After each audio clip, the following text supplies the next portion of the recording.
बीच पर एक अच्छा दिन बिताने से बेहतर कुछ भी नहीं है। रेत के महल बनाना, आइसक्रीम खाना, जन्नत का एहसास।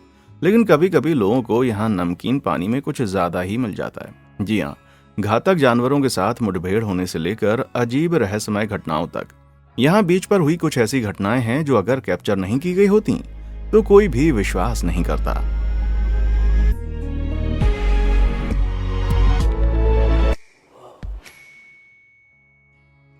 बीच पर मिला अजीब शरीर। तो दोस्तों बता दूं, ऑस्ट्रेलिया में मार्च साल 2022 में क्वींसलैंड समुद्र के तट पर एक चौंका देने वाला शरीर मिला। जैसे टहलते समय देखकर अलेक्जेंडर टेन को पहले ऐसा लगा जैसे कोई अजीब सा कुत्ता रेत पर लेटा हुआ है। वो उसे देखने के लिए उत्सुक हुआ और गौर से देखने पर उसे पता चला कि धीरे धीरे उसी की तरफ आ रहा है। I've stumbled across something weird. This is like one of those things you see when people claim that they found aliens. Look at it. How weird is that? क्या वो पासाइडॉन है? आपने इसके साथ क्या किया? अलेक्जेंडर ने बताया कि इस जानवर की पूंछ छिपकली जैसी थी, हाथ इंसान जैसे थे, पोसम जैसी नाक थी और काले फर के धब्बे थे। कमेंट करने वालों के पूरे ग्रुप ने दावा किया कि ये वाकई एलियंस के होने का सबूत है। लेकिन कुछ का मानना था कि ये एक बहुत ही पुराना जीव था जो समुद्र की गहराई में कहीं जीवित रहा था। स्पूकी। बदकिस्मती से मुझे एक सेकंड के लिए फोन बूथ में जाना पड़ा और मेरा दूसरा अहंकार बन गया बज़किलमैन। क्वींसलैंड यूनिवर्सिटी के प्रोफेसर स्टीफन जॉनस्टन ने वीडियो को देखकर कंक्लूजन दिया है कि हो सकता है ये एक पोसम के अवशेष हैं, और अगर ये पानी से भरा हुआ और बालों के बिना है तो शायद किसी इलाके में बाढ़ आ गई हो, इसलिए ये बेचारा जीव समुद्र में बह गया, जिस कारण से उसने दम तोड़ दिया। हाँ यार, एक भीगे हुए कुत्ते वाले एलियन की तुलना में ये बात ज्यादा मायने रखती है ना? ऊपर और बहुत दूर। पिछले हफ्ते जेटपैक को पाने का मेरा सपना तब चकनाचूर हो गया जब मामा वाव फैक्ट्स ने मुझे बताया कि वो वास्तव में अस्तित्व में नहीं है। तो मेरे क्रोध की कल्पना कीजिए जब मैंने ये क्लिप देखी।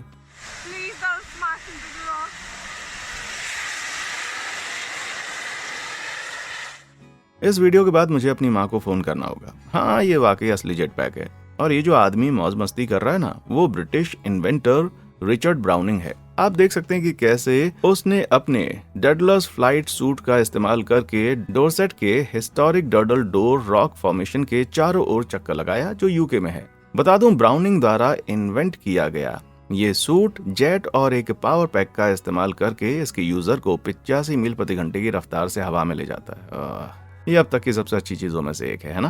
खैर, हर कोई इससे सहमत नहीं है, क्योंकि कंजर्वेशनिस्ट ने वायरल वीडियो से बहुमूल्य चट्टान के स्ट्रक्चर को मिले एक्स्ट्रा प्रचार की सराहना नहीं की। देखिए, नेचुरल लाइमस्टोन आर्क डोरसेट के सबसे प्रसिद्ध हिस्टोरिक जगहों में से एक है, और उन्हें चिंता थी कि ये क्लिप ज्यादा लोगों को इसके चारों ओर स्टंट करने के लिए उकसाएगी, जिससे शायद खुद को और आर्क को दोनों को खतरा हो सकता है। इसके अलावा इस उड़ान की वजह से बहुत ज्यादा नॉइज पोल्यूशन पैदा हो जाता है और हवा में केरोसिन की भयानक दुर्गंध फैल जाती है। इसलिए हाँ, मैं इससे चढ़ने वाली बात समझ सकता हूँ, लेकिन ये वाकई में बहुत ही कूल है। मुझे लगता है कि मुझे इसका तब तक इंतजार करना होगा जब तक कि वे केरोसिन की बदबू और शोर शराबे को दूर नहीं कर लेते, और फिर मैं अमेज़न से अपना जेटपैक ऑर्डर कर दूंगा। हालांकि आपको लाइक और सब्सक्राइब बटन दबाने का इंतजार नहीं करना चाहिए। ऐसा करके आपको इस तरह के कंटेंट मिलते रहेंगे। पानी से बाहर मछली। हर कोई जानता है कि मछली को जीने के लिए पानी चाहिए, वरना वो जल्द ही एक एक्स मछली बन जाएगी। लेकिन ज़ॉम्बी मछली के लिए ऐसा नहीं है। नहीं, मैं आपको सता नहीं रहा हूँ, सच में। सकर माउथ कैटफिश या कॉमन प्लीको के पास एक बहुत ही खास तकनीक है, जिसका इस्तेमाल वो जिंदा रहने के लिए तब करती है जब वो खुद को जमीन पर फंसा हुआ पाती है। ये वाकई में खुद को जिंदा ममिफाई कर सकती है। लग रहा है कि ये मर चुकी है, लेकिन 刚好带点这个洞洞来试一下，看一下有没有动起来，给人来试一下。哇哇哇，真的还可以动哦！来试一下这条。 वाह, देखिए उन्हें ज़ॉम्बी मछली का उपनाम क्यों दिया गया है। बस उसके मुंह पर थोड़ा सा पानी डालो और मछली जीवित उठती है। तो आखिरकार ये हो गया रहा भाई। खैर, प्लीको मछली एक ऐसी प्रजाति है जिसके शरीर के अंदर ऑक्सीजन को स्टोर करने की क्षमता है, ताकि वे इमरजेंसी में उनका इस्तेमाल कर सकें। अगर वो फंस जाती हैं तो वे खुद को सूख कर अपनी एनर्जी को बचाने के लिए एक जगह टिकी रहती हैं। इस तरह से वे अपने अंदर स्टोर किए गए ऑक्सीजन का इस्तेमाल करके लगभग 30 घंटे तक पानी के संपर्क में आए बिना जीवित रह सकती हैं। इसके अलावा किसी गंभीर कंडीशन में वे थोड़े समय के लिए भी सांस ले सकती हैं, जिससे वे थोड़ी देर और जीवित रह सकती हैं। बहुत बढ़िया। हालांकि मेरे पास इसकी कोई जानकारी नहीं है कि क्या उनका स्वादिष्ट मस्तिष्क निकलने पर भी वो जीवित रहती हैं। बियर का कीड़ा। जुलाई साल 2022 की बात है। मरीन बायोलॉजिस्ट शेरी मैरिस तब हैरान रह गईं जब वे टहलने के दौरान ऑस्ट्रेलिया में मॉर्निंगटन पेनिनसुला के तट पर किसी घातक चीज से टकरा गए। जी हाँ, बियर। लेकिन ये सिर्फ कोई पुरानी बियर नहीं थी। अरे नहीं, इस फेंके हुए डब्बे के अंदर किसी ने अपनी दुकान जमा ली थी।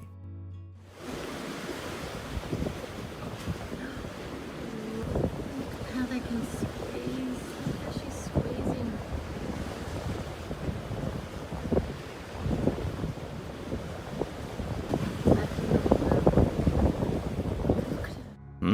जब मेरी दादी ने मुझसे कहा था कि शराब पीना मेरे लिए हानिकारक है, तो मुझे नहीं लगता कि उनका ये मतलब था। आप अभी जो देख रहे हैं वो एक नीले रंग का ऑक्टोपस है और ये इस प्लेनेट पर सबसे जहरीले जीवों में से एक है। इसकी बाइट में इतना शक्तिशाली जहर होता है जो पैरालिसिस, ब्लाइंडनेस, दिल का दौरा और यहाँ तक कि मछलियों के साथ झपकी लेने की वजह बन सकता है। इस मामले में ऑक्टोपी है ये। अब कहने की जरूरत नहीं है कि ये कैन गलती से भी नहीं उठाना चाहेंगे आप, लेकिन ये वहां पहुंचा कैसे? खैर, क्योंकि उसके अंदर हड्डियां नहीं होती, इसलिए ऑक्टोपस खुद को हर तरह के अजीब और अद्भुत आकार में बदल सकते हैं और खुद को बहुत ही छोटी जगहों में भी फिट कर सकते हैं। वे अभी आपके शौचालय के यू बैंड में भी हो सकते हैं। खैर, ये सिर्फ एक मजाक था, लेकिन अगर वे चाहें तो पूरी तरह से इसमें फिट हो सकते हैं। लेकिन शुक्र है कि शेरी जानती थी कि वो क्या कर रही है, इसलिए कैन को वापस समुद्र में फेंकने से पहले उसने इन जनाब का वापस अंदर जाने का इंतजार किया। उम्मीद है कि वो समंदर के तल पर पहुंच गया होगा, है ना? Killer day out. दोस्तों सावधान रहो, आप अभी डरने वाले हैं। हैलोवीन की एक सुबह एक सुनसान समुद्र तट पर कुछ हलचल होने लगी। थोड़ी दूरी पर एक खतरनाक साया बुरे इरादे से करीब आने लगता है। तो क्या तुम भाग जाओगे या सामना करोगे? क्या करना चाहिए? कोई बात नहीं, उन्होंने उसको पकड़ लिया। लेकिन रुकिए, मुझे लगता है कि माइकल मायर्स रियल नहीं थे। हालांकि नकाब के अंदर छिपी इस आकृति को अपनी ओर बढ़ते हुए देखना वाकई में डरावना होगा, लेकिन असल में ये सिर्फ टेक्सास के अटॉर्नी मार्क ए मेड्जर थर्ड था। जी हाँ, साल 2021 में उन्होंने हैलोवीन फ्रेंचाइज के कुछ भयानक कपड़े पहनकर कोविड के दौरान एक छोटा सा प्रैंक करने की कोशिश की ताकि वे लोगों का उत्साह बढ़ा सके। हाँ, बहुत ही मजेदार। भाई, मैंने तो अपनी पैंट ही भर दी होती और इस खास मजाक के परिणाम भी सामने आए। बेशक कानूनी रूप से बता दूं कि बहुत सारे लोग इस फिक्शनल ना रुकने वाले बूगीमैन को शहर के आसपास घूमते हुए देखकर घबरा गए थे, खासतौर पर यह देखते हुए कि मेट्जगर ने अपने साथ एक नकली खूनी चाकू लाना एक अच्छा विचार सोचा। ये वाकई थोड़ी बेवकूफ़ी थी क्योंकि इस वजह से उन्हें अदालत में जाना पड़ा, लेकिन सौभाग्य से मेट्जगर के लिए जज ने उसकी अच्छी भावनाओं को समझा और उनको छोड़ दिया। उसे तो एक लेना ही चाहिए था क्योंकि मेट्जगर अपनी उसी कॉस्ट्यूम में अदालत पहुंच गया था। आपको क्या लगता है, क्या महज ये एक शरारत थी या वो सजा पाने का हकदार था? नीचे कमेंट सेक्शन में आकर बताइएगा। समुद्र तट का बेहमद। मुझे यकीन है कि हम सभी ने अपने जीवन में कभी न कभी समुद्र तट पर एक अजीब तरह की मछली या केकड़े को जरूर देखा होगा। शायद ये छोटा सा होता है ना? लेकिन मुझे यकीन है कि इस चीज से बड़ा नहीं होता। ये खौफनाक पाइसीन एक विशाल गोलियत ग्रुपर मछली है जो लगभग 800 पाउंड तक बढ़ सकती है और ये फ्लोरिडा के समुद्र तट पर जुलाई 2021 में आ पहुंची थी। लेकिन आखिर इस जीव का ये हाल कैसे हो सकता है? खैर, आपको इस बात से हैरानी हो सकती है कि लगभग हर गर्मियों में इस इलाके में पैदा होने वाली एल्गी समुद्र में एक हानिकारक पदार्थ छोड़ती है जो समुद्री जीवों के लिए विनाशकारी साबित होता है, जिसमें ग्रुपर्स भी शामिल है। मतलब इसका जिम्मेदार कोई मेगा शार्क नहीं है, बल्कि ये एल्गी है। और इस खास जीव की आत्मा इतनी विशाल थी कि इसे हटाने के लिए एक्सकेवेटर की जरूरत भी पड़ी।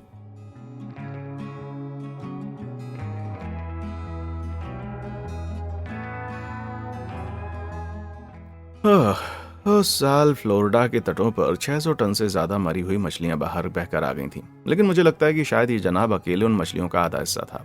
अब अगर आप मुझे इजाजत दें तो मुझे अभी और मछली और चिप्स खाने की इच्छा हो रही भाई।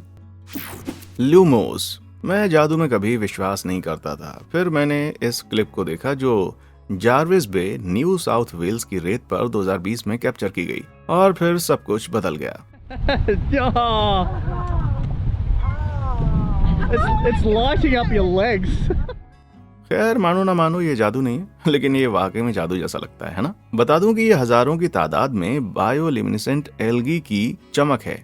इस एल्गी का नाम नॉक्टिलुका सिंटिलेंस है, जो दुनिया के तटीय इलाकों में सबसे आम बायोल्यूमिनेसेंट जीवों में से एक है। लेकिन इसके जैसे और भी कई सारे जीव हैं लाइट शो जीवों द्वारा तब पैदा होती है जब एक केमिकल रिएक्शन का इस्तेमाल करके अपने शरीर की केमिकल एनर्जी को लाइट एनर्जी में कन्वर्ट करते हैं। और एल्गी के मामले में ये केमिकल रिएक्शन सिर्फ तब होती है जब इसे पानी में उछाला जाता है, जिसको देख के हम इंसानों को काफी मजा आता है भाई।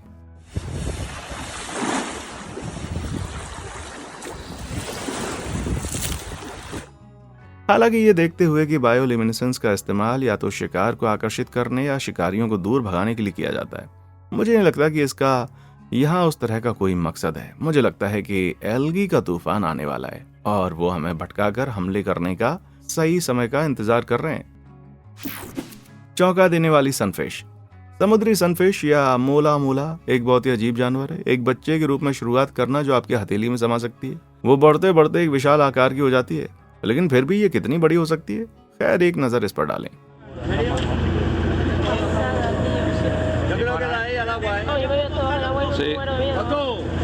क्योंकि बता दूं कि ये वीडियो उत्तरी अफ्रीका के स्पेनिश पोर्ट शहर सुटा के तट पर साल 2021 में फिल्माया गया था। टूना मछली को मछली पकड़ने के दौरान इन लोगों ने गलती से इस मेगा मछली को पकड़ लिया।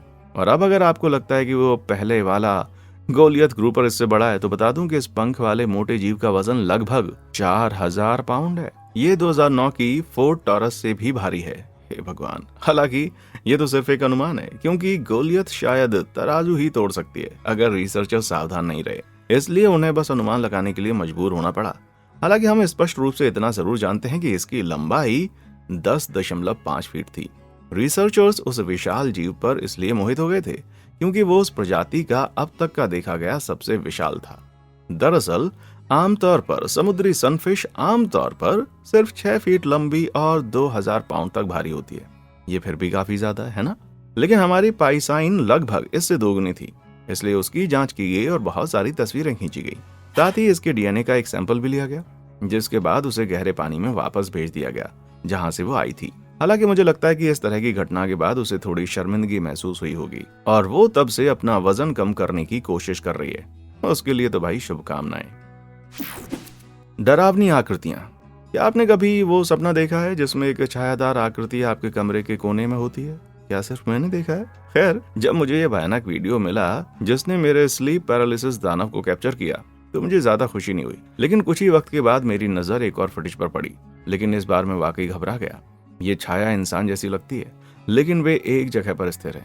यार, इस तरह कौन खड़ा रहता है? हाँ, खैर, कई दिनों तक मैं चिंतित रहा और इसके बारे में सुराग पाने के लिए अपने दिमाग पर जोर डालता रहा ताकि मैं इसके पीछे की सच्चाई का पता लगा सकूं। आखिरकार कई रातों की नींद हराम करने के बाद मुझे जैकपॉट मिल गया।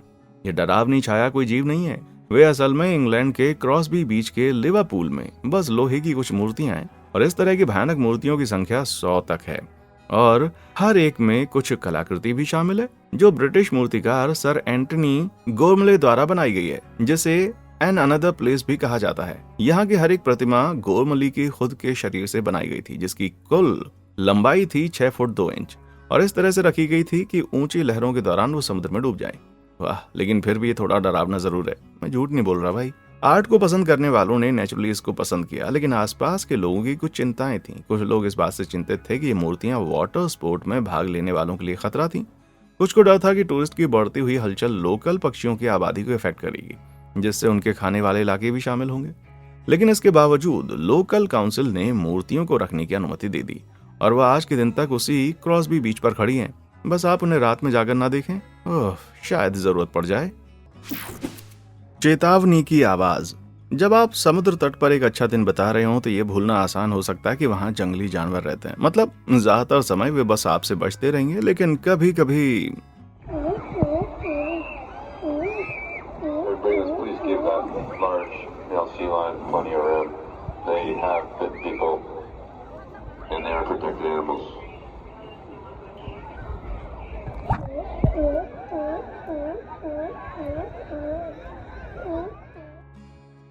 बात है जुलाई 2023 की। सैन डिएगो में ला जोला कोव का दौरा करने वाले लोग उस समय घबरा गए जब कैलिफोर्निया के समुद्री शेरों का एक ग्रुप उनकी तरफ आक्रामक हो गया।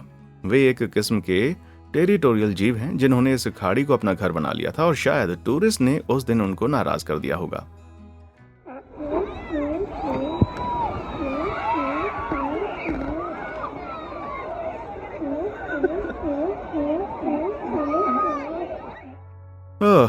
आप ये भौंकने की आवाज सुन रहे हैं वो एक चेतावनी है। समुद्री शेर खास तौर पर वोकल जानवर होते हैं और वो अपने इलाके की रक्षा करने के लिए अपनी आवाज का इस्तेमाल करते हैं। इसलिए अगर आप उनको तंग कर रहे हैं तो वे आपको इस बात का सिग्नल जरूर देंगे, लेकिन वे सिर्फ भौंकने वाले नहीं है। अगर आप हमला करने और चिल्लाने के बाद अगर आप उनके इलाके से दूर नहीं निकले तो वो फिजिकल होने में संकोच नहीं करेंगे। और ये देखते हुए कि एक समुद्री शेर का काटना 4 डॉबरमैन्स के एक साथ काटने जितना मजबूत होता है, तो इस बात का अंदाजा लगा लीजिए कि आपकी चीख कितनी दूर जा सकती है।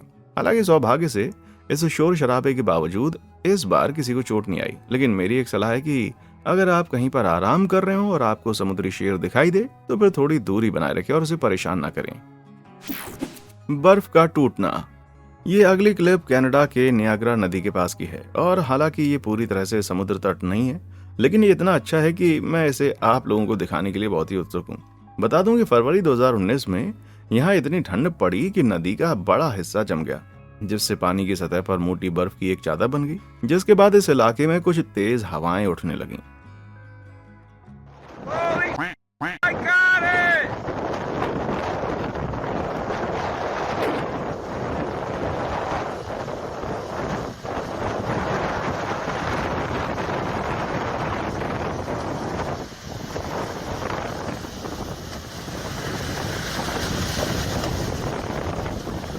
Oh my god, I can't believe I actually got it.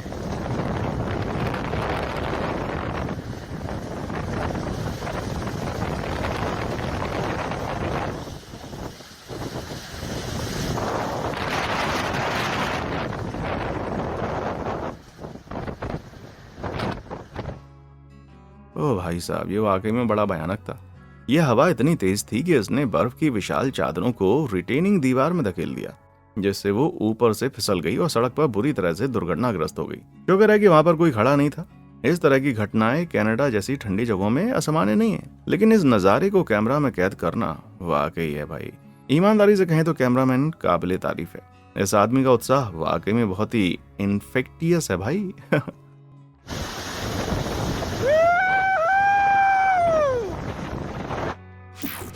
जो होता है वो दिखता नहीं है। ये कहना सही होगा कि मैंने अपनी इंटरनेट यात्राओं में बहुत सारी चीजें देखी हैं, लेकिन ये जो फोटो जो स्टिल बे दक्षिण अफ्रीका में ली गई है, इसने मुझे बहुत हैरान कर दिया था और थोड़ा सा डरा भी दिया था। वन जेन वॉस्टर ने इस स्नैप को फेसबुक पर 2022 में अपलोड किया और इसने तुरंत ही इंटरनेट पर धूम मचा दी। लेकिन ये था क्या ये किसी प्रकार के अजीब समुद्री राक्षस थे जो दुनिया पर हमला कर रहे थे? लोग काफी भयभीत थे, यहाँ तक कि टूरिस्ट ने जान से ये भी पूछा क्या दक्षिण अफ्रीका का दौरा करना सुरक्षित होगा। इसलिए मैंने इसकी तह तक जाने के लिए पुराने मित्र की मदद ली। जी नहीं, ये बज़किल मैन की वापसी नहीं है। ये पता चला है कि अजीब दिखने वाली ये चीज असल में डेड एलोवेरा पौधे हैं, जिन्हें जैन ने खुद राक्षसों की तरह देखने के लिए सेट किया था। क्या कहा?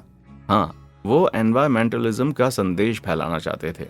इसके पीछे का आइडिया ये था कि इंसान पौधों को एलियंस की तरह देखते हैं, जबकि असल में हम खुद एलियंस हैं और अपने आसपास की नेचुरल दुनिया को बर्बाद कर रहे हैं। ये वाकई में चर्चा करने योग्य है और मुझे डर है कि ये हर किसी के सबसे कम पसंदीदा सुपर हीरो के लिए नहीं है। कहीं और इंटरनेट के नागरिक तब हैरान रह गए जब साल 2016 में उनकी नजर एक ऐसी तस्वीर पर पड़ी जो लोचनेस राक्षस के अवशेषों की तरह दिखती है।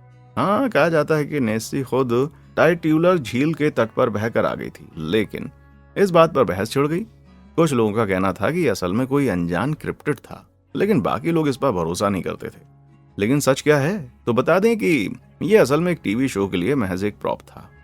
सच में। हालांकि ऐसा लगता है कि ये शो अब खुद गुमनामी में चला गया है और ये तस्वीरें अभी भी सोशल मीडिया पर समय समय पर घूमती रहती हैं। एक और चीज जिसे आप घूमते हुए देखना चाहेंगे और वो है ये चौंकाने वाली तस्वीर, जिसे कुछ लोगों ने तांपा बे समुद्री राक्षस करार दिया है।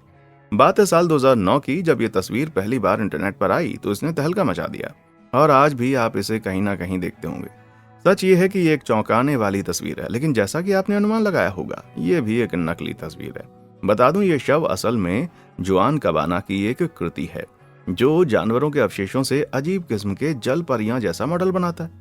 और ये खास मॉडल भी एक बबून की मॉडिफाइड खोपड़ी है, ना कि कोई असली समुद्री राक्षस। इसके ओरिजिनल फोटो को ज्यादा बड़ा दिखाने के लिए बस थोड़ा एडिट किया गया था। यहाँ बस को खत्म कर दिया गया। ठीक है, बहुत हो गया। बस्किल मैन को फिर से अपने पिंजरे में वापस जाते हुए सुनकर आपको राहत मिलेगी।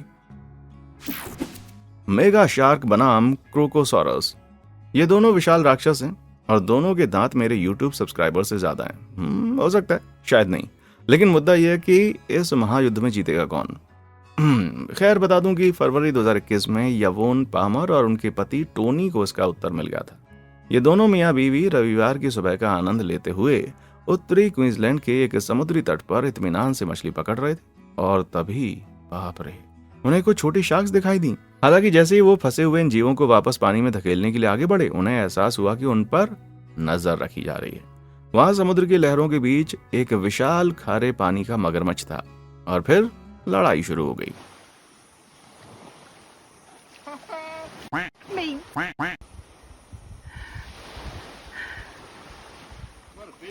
I cannot stop shaking.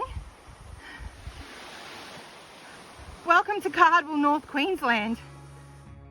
ओ भाई, ये वाकई में पागलपन है। अब मेरा मानना है कि ये बिल्कुल भी फेयर लड़ाई नहीं थी, क्योंकि खारे पानी के मगरमच्छ सबसे बड़े रेप्टाइल्स हैं जिनकी लंबाई लगभग 20 फीट तक हो सकती है, और वो शार्क्स, ये एक छोटा सा जीव था, वो भी जमीन पर फंसा हुआ बमुश्किल से चल पा रहा था। लेकिन अगर मैं उसकी जगह पर होता, मैं फिर भी जीत जाता भाई।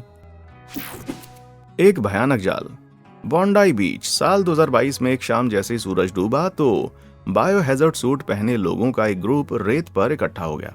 यहाँ कुछ बड़ा हो रहा था। वे पूरी रात काम करते रहे, जिसका मतलब वो अपने खास काम को पूरा करने के लिए बेताब थे। और अगले दिन जब वहां कुछ लोग पहुंचे तो उन्होंने जो देखा वो उनके रोंगटे खड़े कर देने वाला था। ओह, ये मनहूस राक्षस ग्रास। शुगर है, असल में ये एक विशाल टेंटिकल वाला राक्षस नहीं था। आप जो देख रहे हैं वो बस नेटफ्लिक्स हिट स्ट्रेंजर थिंग्स के चौथे सीजन के लिए एक प्रमोशनल पॉपअप है। माना जाता है कि ये शो में दिखाए गए पोर्टल अपसाइड डाउन के लिए एक अल्टरनेट डायमेंशन है। इस तरह की ये प्रमोशनल पॉपअप न्यूयॉर्क शहर से लेकर पोलैंड तक पूरी दुनिया में दिखाई गए। तो मतलब कोई एलियंस हमला नहीं कर रहे थे, लेकिन स्ट्रेंजर थिंग्स के फैंस जरूर कर रहे थे। तो आखिर में उन्हें बॉन्डाई बीच पॉपअप इतना पसंद आया कि उनमें से कुछ तो फूट फूट कर रोने लग गए। ठीक है यार, शांत हो जाओ, वो सिर्फ एक जाल है। महान सांप। बता दूं कि फ्रेंच कम्यून सेंट ब्रिवन लेस्पिन्स के तट पर एक शानदार सांप तैरता रहता है, या कम से कम एक बचा हुआ है। ये सरपेंट डी ओशियन है, जो समुद्र तट के किनारे एक बहुत ही मनमोहक नजारा है जो मुझे घबराहट में डालता है। हालांकि ये महान सरपेंट रियल नहीं है, ये एल्यूमिनियम से बना हुआ एक आर्ट है जो चीनी कलाकार हुआंग योंग पिंग द्वारा बनाया गया है, और इसकी होश उड़ा देने वाली लंबाई 425 फीट है। ये गीजा के महान पिरामिड जितना लंबा है। इसका मनमोहक बेहेमत को इस तरह डिजाइन किया गया है कि वो पानी की लहरों में समा जाए, जिससे इस पर फ्लोरा और फाउना धीरे धीरे बढ़ने लगती है और वक्त के साथ इसे ढक देते हैं। लेकिन असल बात क्या है?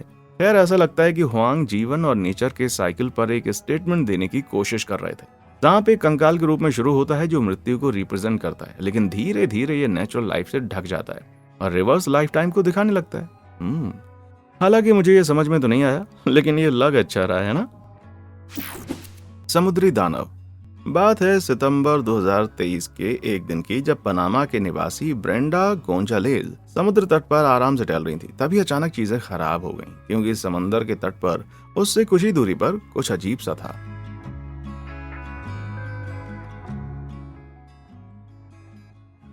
अरे भाई, आखिर ये चीज क्या है?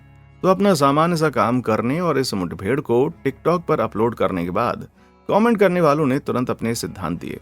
कुछ लोगों का मानना था कि बालों वाली ये राक्षस एक स्किन वॉकर थी, जो मूल रूप से अमेरिकी कल्चर की एक आकार बदलने वाली चुड़ैल है। और हाँ, शायद ये हो भी सकती है। मैंने आपको अभी सिर्फ शुरुआत की वीडियो दिखाई है, चलो बाकी भी देख ही लेते हैं।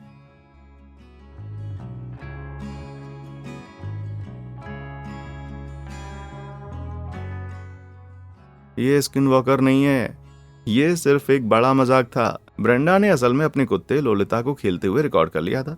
वो बस लोगों को हंसाने की उम्मीद में थी, लेकिन इसके बदले उसने पूरे इंटरनेट को भयभीत करने की उम्मीद नहीं की थी। वैसे भी मैं जानता था कि मैं बिल्ली पसंद करने वाला इंसान हूँ।